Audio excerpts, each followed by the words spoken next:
Hi everybody, welcome back to SamiSupplies.com. It has been a minute since we have actually launched a new product. So I'm here today to show you a new kit offering that will be on our site and talk a little bit about how this is similar and different from what we've been offering on Sami Supplies. So let's get started.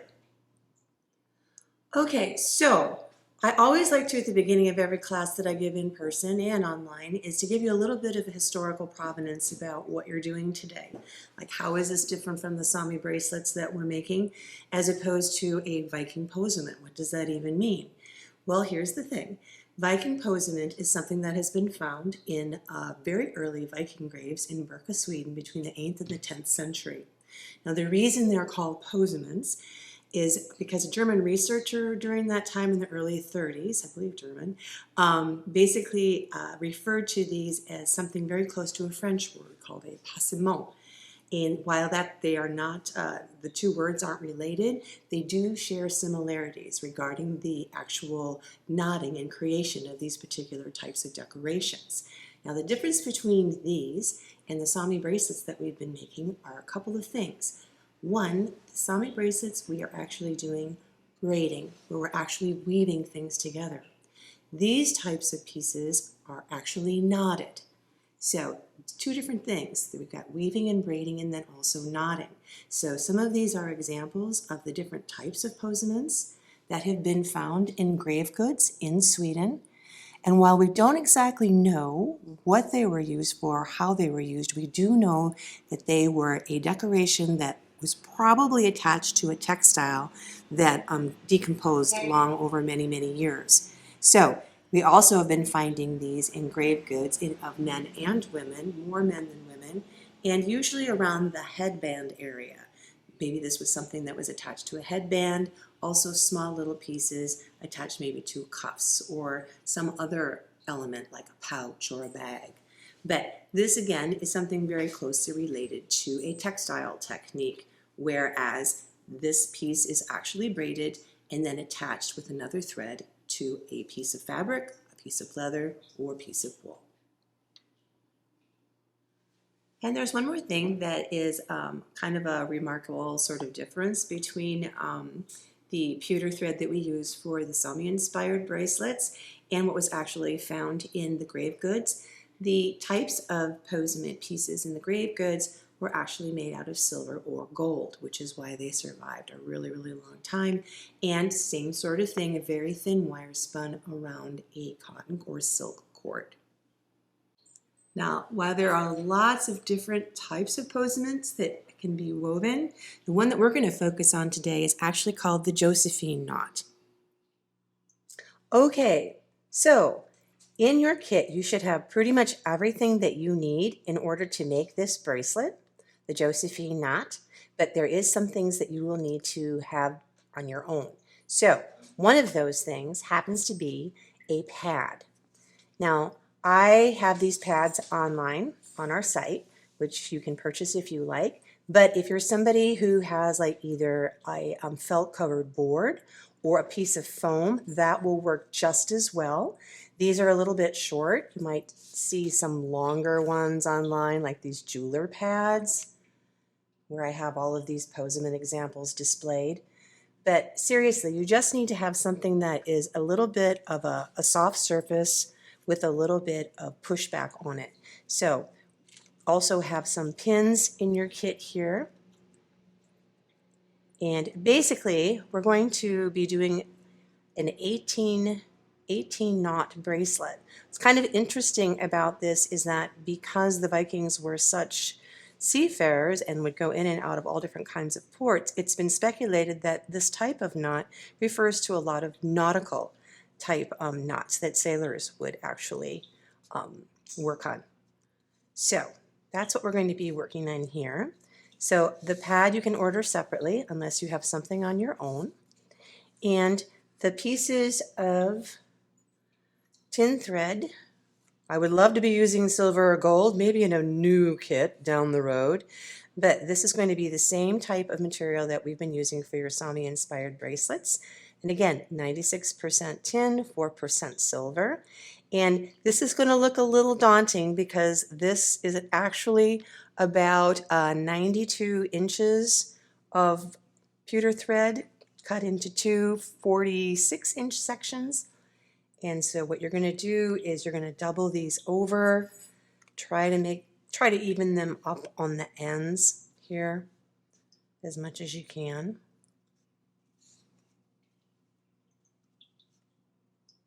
This is kind of how I do it. And then pull this away from you until you have this in half. And remember, we're going to want to keep these two threads side by side. And what I'm going to do is pin this. Now I have my pad, this little short pad at a diagonal here. And we're going to do this. And that's just to kind of anchor that down. All right. Once you have this anchored here, make sure that you press this down. What I like to do is I'm going to turn this so that my work is acclimated horizontally, because this is how we're going to compose the knots. Another thing that will have come in your kit is this little crochet hook. This is a 7/1.65 millimeter hook. Now, some of you may need to use this, some of you may not. They have speculated that most of this in the past was all done by hand and that no tools were involved. I have a hard time believing that because it's a lot of material to work with and the knot work is so very, very intricate that maybe the tools might have been made of something like wood or something else that actually deteriorated over time. We just don't know. All right, so let's get started. I'm going to refer to this section of threads as the bottom row, and this is the top row. And I'm going to start with the top row. And what I'm going to do is make kind of a nice loop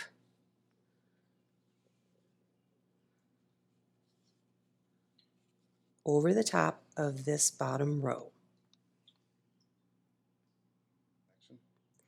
Now it's important, you can see that my threads have crossed here, and I just want to tell you, don't get discouraged with these first few knots that you make, because it's going to take a little bit of time to make sure that while you are knotting the material that you keep these threads side by side. All right, so basically you should have a configuration that looks like this. Now this is where the actual crochet hook comes in, and I'm going to kind of use it as a place marker right now. So I'm going to lay it across this bottom piece here, and it's going to thread underneath that bottom row and then jump over this next bit, and I'm just going to hold it right there. Now this first one's going to be a little glitchy, but I'm going to take this bottom thread here, these two, and now this we're going to start doing our actual knotting. So this is going to go over this thread, and then I'm going to use my crochet hook here, and I'm going to drag this underneath this section.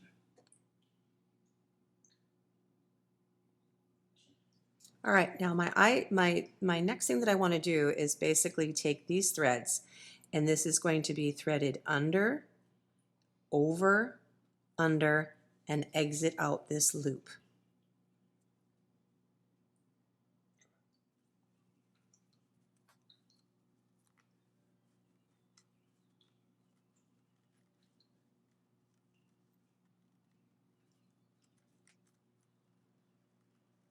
And don't worry if the threads get all twisted, because we're gonna figure that all out.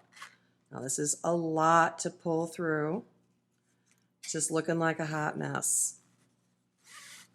So pull this through. And what you should have is, if we turn this, like a really janky figure 8.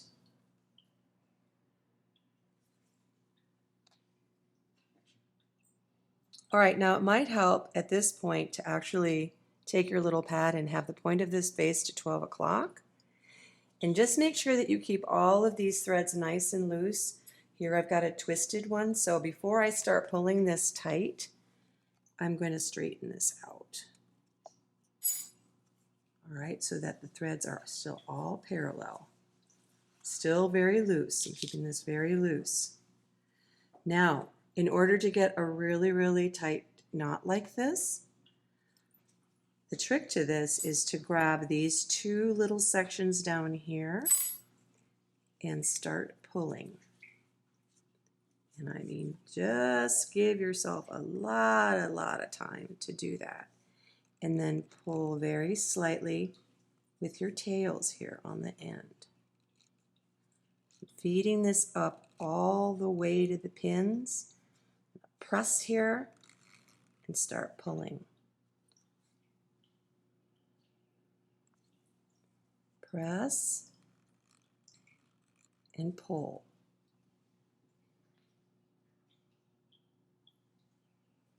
Press. Get these all lined up so that you're pulling these at the same rate, like this outside one isn't jumping over. Can you see how loose that is? But you can start to see the Josephine knot form. Now, this is going to be your kryptonite. You will always, to make nice tight knots, you're going to grab these 2 little scallops here with your fingers, and I'm sorry if mine kind of get in the way here, but I'm going to pull these up as tight as I can. See, it's starting to get a little bit tighter.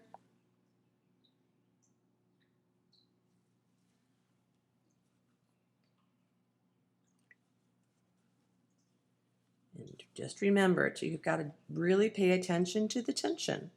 So you can kind of see right here that this is not as tight. So I'm just going to follow that thread and pull that thread a little bit tighter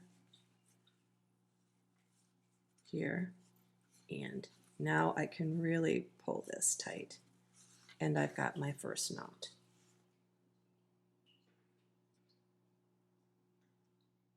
All right, so now I'm actually going to turn my little pad here to, this is going to be 9 o'clock here, and I'm going to line up my threads again to do my next Josephine knot.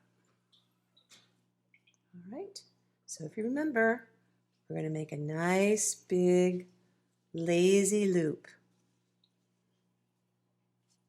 And the threads, we want to make sure that they're parallel, so as best as you can, try to keep these aligned so that they're side by side.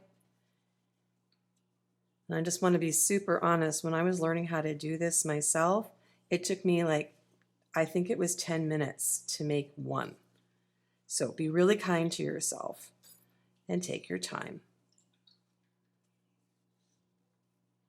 So as best as you can, get that nice loop.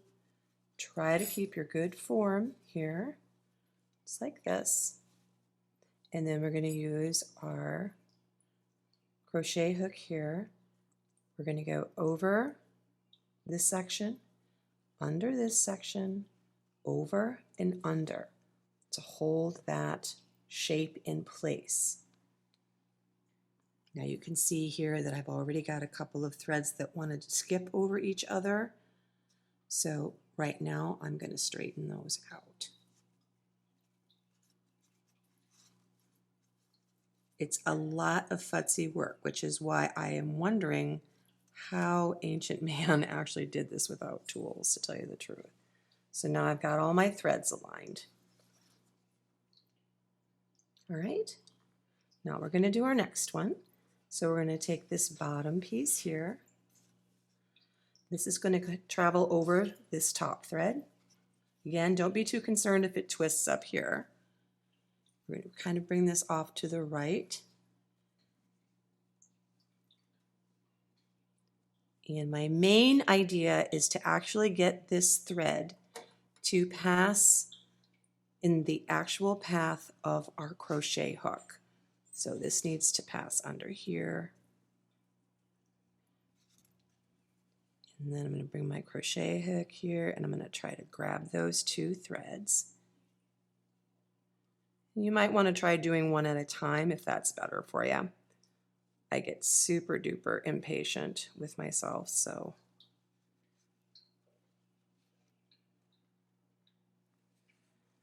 that has to go underneath. Again, my threads are just being super cranky. I'm going to pull that through and I can already start to see my figure 8.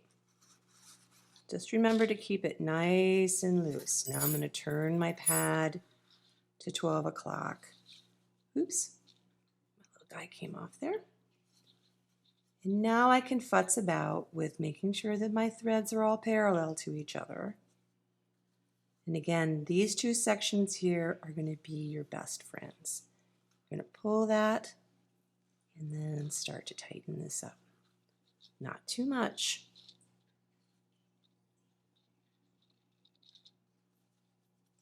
I can kind of see I'm trying to keep my thread straight. Pull this up and alternate between pulling the sides so we are not having to deal with too much stuff. These two pieces down here, think of them like butterfly wings that we're just going to tease those up because we want these knots to be nice and close. I think it's a lot harder to try to space them than it is to actually group them very close together.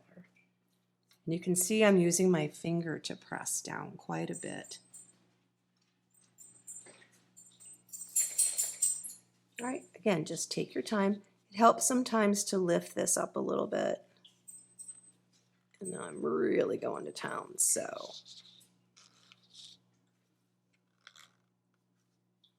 So, see here, this guy needs to get tightened up, so I'll just stop and get that so that they are side by side to each other. And then I'll probably give this a good tug.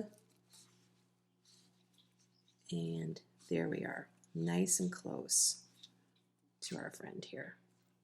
Now, for some reason, you don't like that, or you want to get it a teeny bit closer, or you do want to try spacing these evenly apart, you can definitely undo this.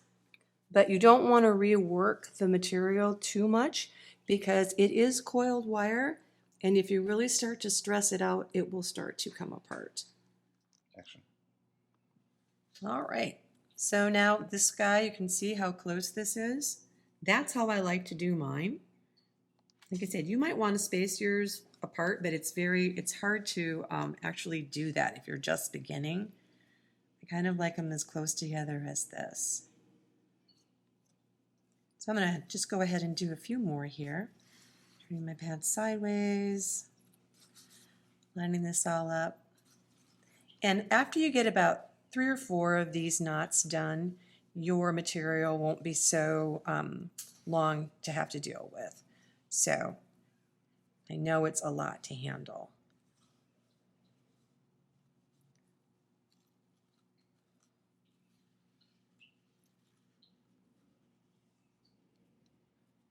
Just make sure to straighten those threads. Try to keep them as straight as you can while you're doing the knotting. It's really a drag to have to undo something because one of these threads has skipped over the other.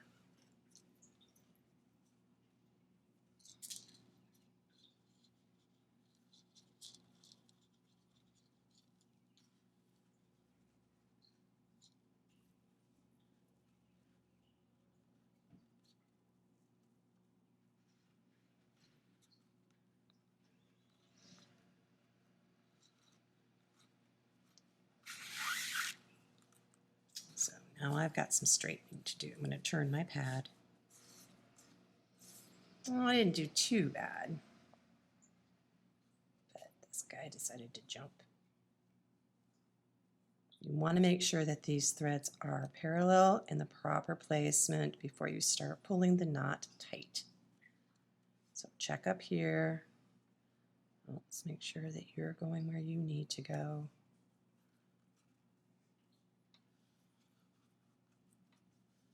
There. All right. So we're going to start pulling here. Stop.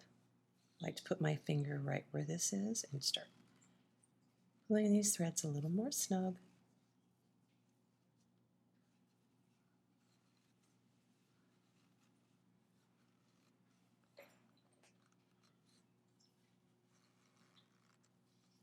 And again, be really, really gentle with yourself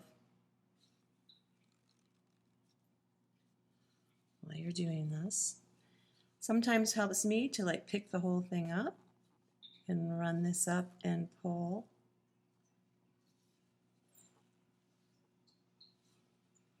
Main thing is that working these two scallops down here at the bottom will help bring this closer and tighter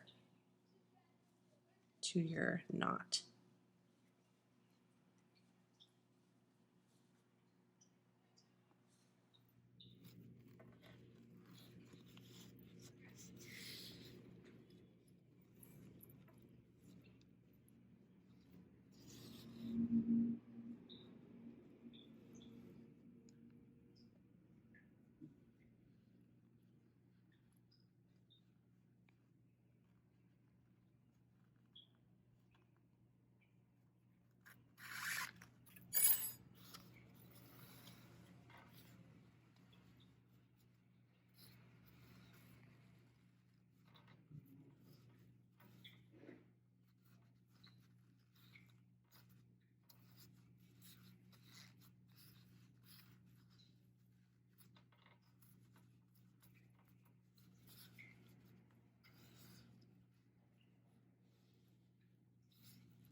All right, so I'm kind of at the end here.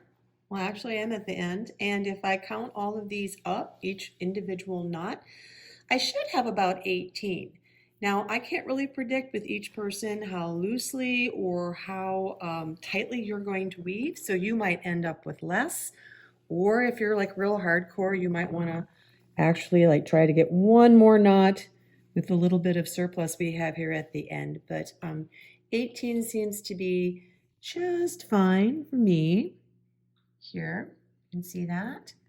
So what we're going to do with these ends, they're going to be quite uneven here, is I'm going to measure out about 1 inch, and I'm just going to cut this off straight across.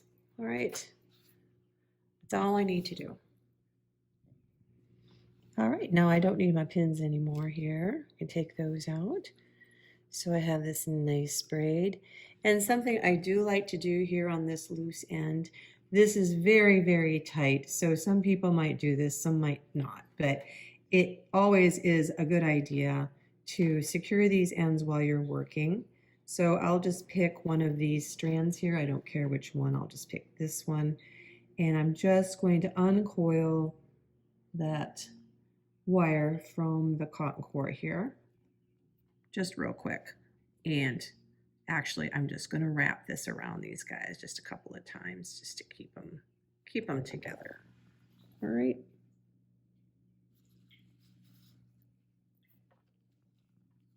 You only have to do that like maybe twice around, and then just cut this.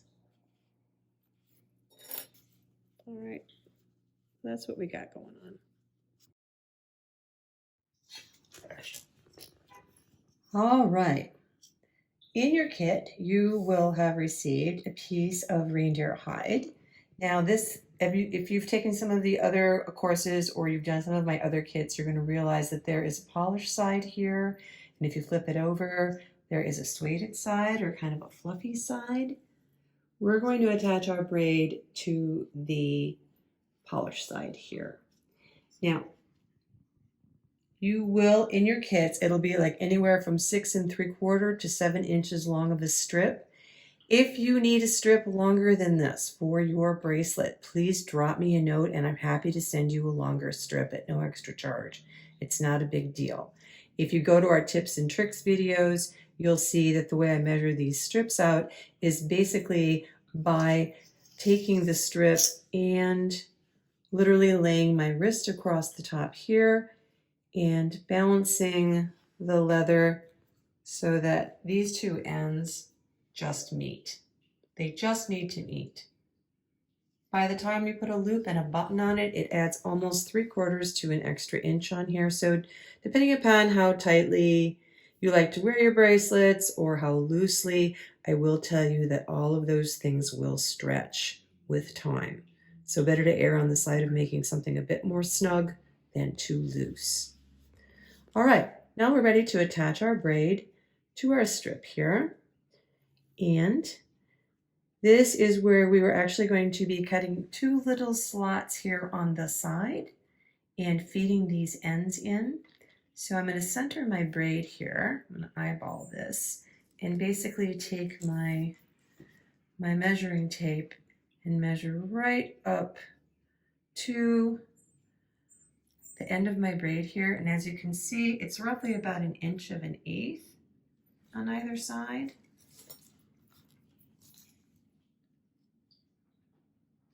About, I'm going to move this over just a little bit. Main thing is that you want to get this centered.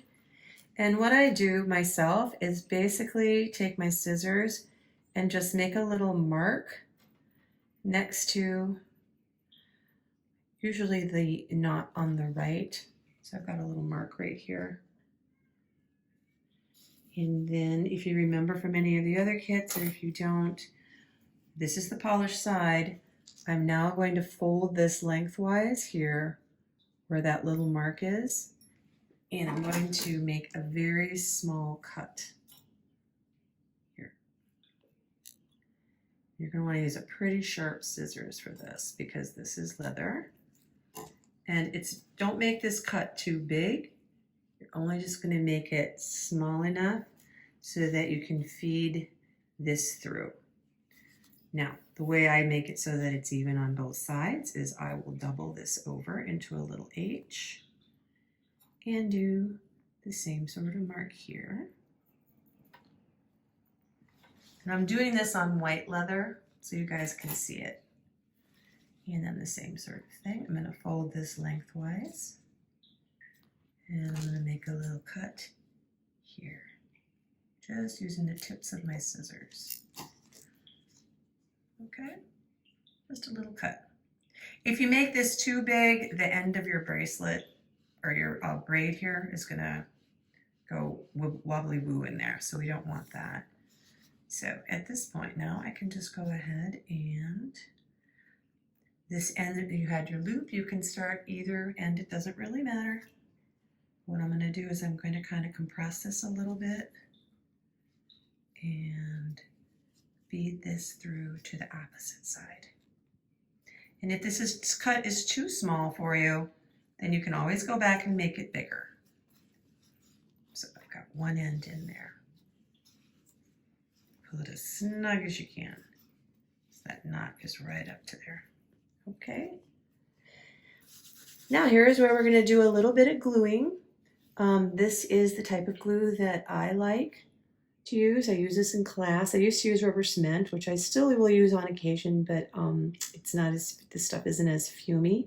And the main thing is that this comes in a white glue and also a clear glue. So if you are a mad gluer, get the clear glue. If you are like someone that takes your time with gluing, get the white glue.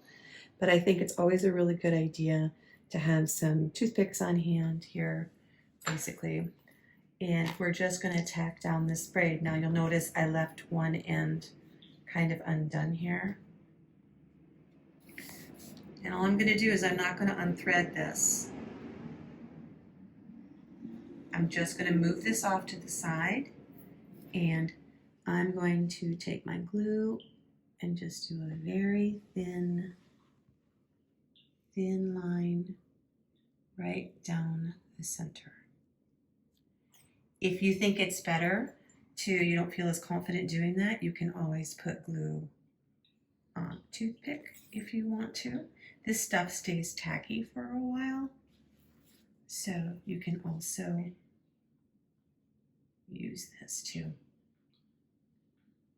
And we don't want to use a lot of glue, it just has to be sort of well placed. And once I've done that,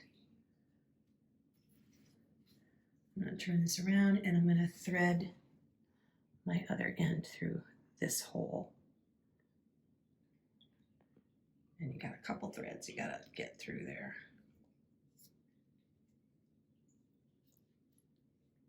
And just take your time, the glue's not going to dry too fast. And then you can just start to very carefully press this down. Okay. Voila. And you're going to want to give this a little bit of time, press down on here. This is a very, very dense section of braid, so we just want to make sure that this stays central when you start stitching.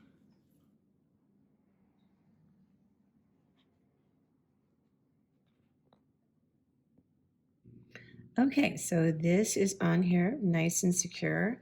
If I flip this over, you can kind of see what the back looks like.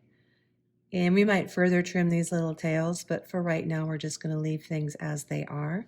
And I'm going to start at the loop end with my stitching. And I'm just going to do a little bit of a refresher for you guys.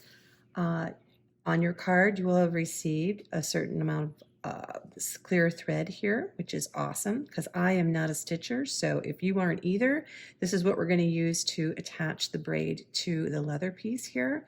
And when you stitch with this, it virtually disappears, which is great for us non-sewers. And then this thin needle will have come on your in your like little kit packet with your button and your loop and all that. So the main thing is make sure that you're using the very thin needle and not the leather needle. The leather needle will cut your braid, and that's the one that's a bit thicker. So this one will be in your kit, and you want to use the thinnest one.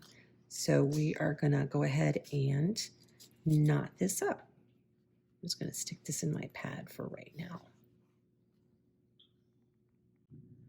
All right, so I've given people plenty of this clear thread to work with, but I don't want you to use the whole amount that you have on your card at any one time.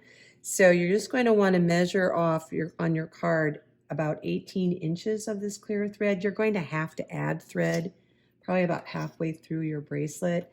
But the main thing is that it's very, very wily stuff, and you're just going to spend a lot of time unknotting it. So use shorter amounts of thread and just add.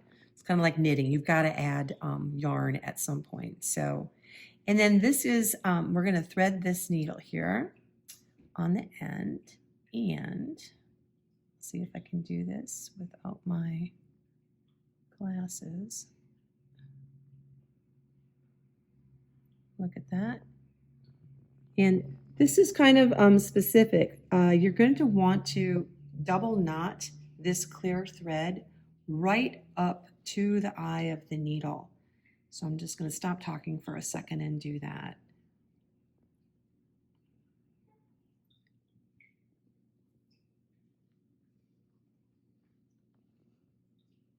Nice and tight.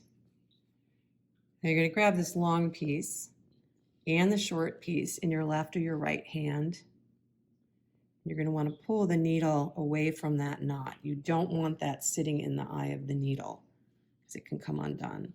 But this way, once I pull my thread through while I'm sewing, my thread won't come out. Now we just have to make a knot on the end of this. And you can do this a couple of different ways, but I will tell you, I learned this a few years ago from a quilter, and I felt like I had discovered the secret to life. So if you are right-handed, you're going to take the needle in your left hand and put the thread and the eye of the needle under your index finger and your thumb. I'm going to take the end of the thread here, and you're just going to pinch that and hold that. Line it up along the length of the needle. Hold it really firmly here, and you're going to coil this around the needle once, twice, 3. I'm kind of feeling 4 today. I'm going to keep this taut, and then I'm going to turn this up and run that coil down until I can pinch it in between my thumb and my index finger.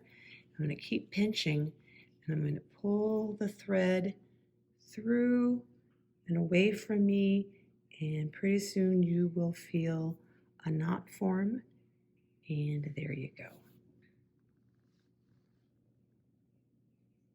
And go ahead and leave that tail on the knot. With this clear invisible thread, it's nylon. We don't want to cut this up to the knot because it can undo itself. So just, you can leave a little tail there. It's totally fine. All right, one other thing that will help too is if you actually hold the needle in one of your hands and kind of like run the thread, now that you've got it knotted, in between your fingers, just to kind of take out the memory of the spool in it so it's straight and it doesn't coil around like a pigtail. All right, so now we're getting ready to stitch. You look here, this is the underside where the loop is. So all I'm going to do is, I just want to tell you that we're going to be working along the edges here, just the way we do with our Sami inspired braids, and we'll be alternating back and forth from underneath the bracelet. So for instance, right here where I'm starting, I'm going to enter from behind, and I'm going to angle my needle as close to the edge of my braid here, and very slowly going to pull the thread. Give that puncture time to heal. Don't pull it too fast or it'll just come straight through. And now I'm going to go over these 2 pieces of tin thread here and right into the center. And I'm going to pull this, and voila, we've done our first stitch. Now you can still see where that little puncture mark is here. That will heal over time. Now I'm going to jump across to this side from underneath, right where this scallop is. Again, I'm coming up underneath at an angle, as close as possible. I'm going to pull this through. I'm going to jump over these 2 threads right into this little crevice right here. See where my needle is?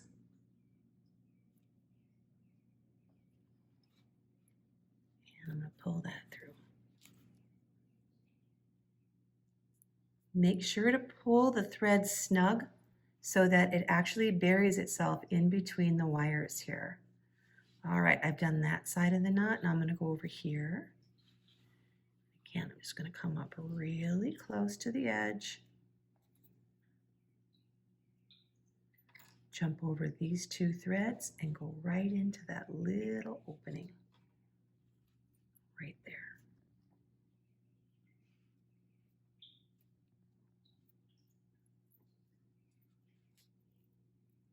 Okay, so we've kind of dealt with the stitching on either side of these little scallops where the figure 8 is.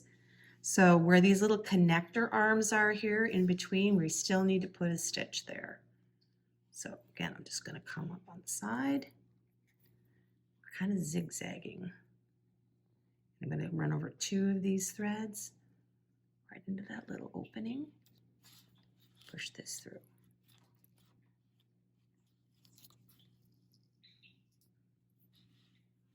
Same thing on this side. And I kind of keep my thumb where I'm working.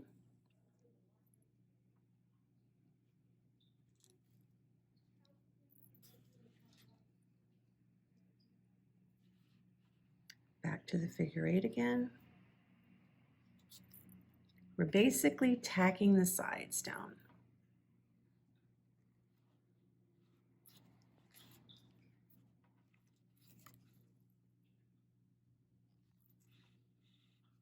I actually think that this sewing goes a lot faster than it does with some of the, like the Celtic braid and the four-stranded braid.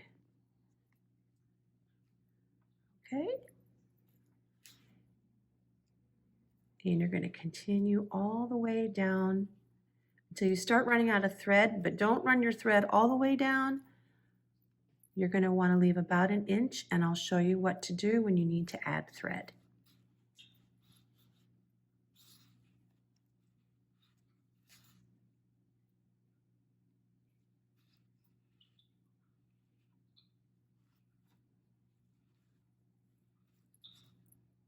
Keep it close to the edge. And I'll get this stitched up and we'll check back in, and I'll show you how to add some more thread when you run out. All right, so you can see that I'm kind of down to about the last 2 inches of thread here. So in order to add more on, I'm going to need to knot this off. So the way I do this is this, like basically where the exit point of where my last stitch was, I literally just pick up a little bit of the, oh gosh, the velvet, I guess is what you'd call it, like that. And I've kind of created a loop here. So I'm just going to hold that while I pull my needle through. This is why you want to leave yourself a little bit of thread. And I'm just going to go through that loop here. And I'm just going to pull that nice and tight. And I'm also going to be careful not to cut this right up to the skin. I'm going to leave about 1/4 of an inch here. And just leave that, because once we close up the seam, that will all be buried in the seam here. Okay? Now, all you need to do is just make sure to remove any extra thread that's left on your needle here, and make sure that knot is out of there. I'm gonna get rid of all this junk. Everything like that, and you're going to, once again, you're going to measure out 18 inches. And usually 2 hanks of this, two measurements of 18 should get you through the bracelet. But if not, you can always add more. And once again, we can go through the knotting process for you. So I can't believe I can get this through the needle. I did get new glasses recently, so give yourself a little bit of a tail there. And again, we're going to do that double knot. Make sure you do this part, otherwise all you're going to do is just be constantly re-threading your needle. I've got lots of horror stories about my students who, when I was learning this technique, I forgot to tell them to do this, and it was pretty frustrating.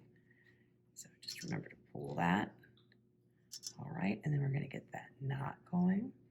We're at the end here. This stuff is great, but it's also the tool of the devil. All right, remember we're going to do that little wraparound business here. 1, 2, 3. We're kind of feeling like 4. Boom. Keep it nice and tight. Turn the needle up to 12 o'clock and that coil. Pull that so that your finger is pinching it here and here. Keep pinching. Pull your thread away from you. Keep pinching. And now you have your knot. Now this, okay, so here is where I ended my last stitch, which is great. It's like a little breadcrumb trail. I'll know exactly where to start as far as my next stitch. And it's okay if you actually double stitch over something, it's not a big deal. But just go straight on through. Again, don't pull it too tight. Give that puncture a minute to heal. And just keep stitching your way down until you're done. Either side here. Again, I can't stress enough to try to enter your needle along the very, very edge of your braid here. You don't want to have a stitch way out here so that it can get caught on something and break. And make sure to pull that thread nice and snug so that it is buried in the coils here, wire. All right, so continue all the way down until you're done, and voila, you will have your bracelet. Now there will be a link in the description on how to finish your ends here. So how to put your loop on, how to do your button, and best of all, how to do the stitching on the back. And on this example, I've actually used black thread, so you can kind of see how the stitches are spaced apart. But again, you'll find a link in the description that will take you to those steps so you can finish up your bracelet and get it on your wrist. Happy braiding and sewing. Viking Posament, everyone.